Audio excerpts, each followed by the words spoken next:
Houdt de provincie Limburg op te bestaan en komen er 2 federaties van gemeenten in de plaats met een regio Hasselt en een regio Genk. Het plan is gelekt vanuit de Vlaamse regeringsonderhandelingen tussen N-VA en CD&V. Vlaanderen zou voortaan opgedeeld worden in 23 federaties rond de grote steden.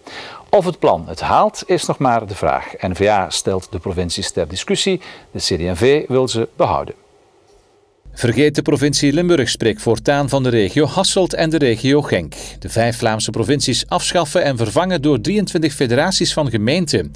Een proefballonnetje opgelaten door de Vlaamse regeringsonderhandelaars. Of is er meer aan de hand? En alleen mensen die met de provincies bezig waren en die de interne staatshervorming gevolgd hebben, weten dat dat scenario inderdaad de ronde doet. Maar een gemiddelde burgemeester die heeft daar, in Limburg heeft daar nooit over gehoord. Toch geen oude structuur afschaffen om er dan 2 nieuwe op te richten. Dit is compleet absurd. Het is geen geheim. De N-VA ziet de provincies als een overbodig en geldverslindend tussenniveau en wil er vanaf.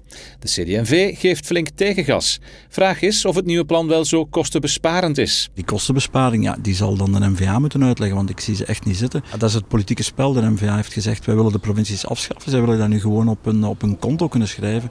Maar laten we toch even met de voeten op de grond blijven en realist zijn. En laten we dat echt Limburg en de Limburgers niet aandoen. Een nieuwe fusieoperatie van gemeenten, ook al moeilijk verteerbaar voor de CD&V, zou van tafel zijn. Het plan voor de afschaffing van de provincies niet, al zou er natuurlijk voor de provincie Limburg altijd een uitzondering kunnen gemaakt worden. Ook die piste circuleert. Mijn pleidooi is er een van inderdaad behoud die provincie, geef ze, noem ze desnoods Stad Limburg.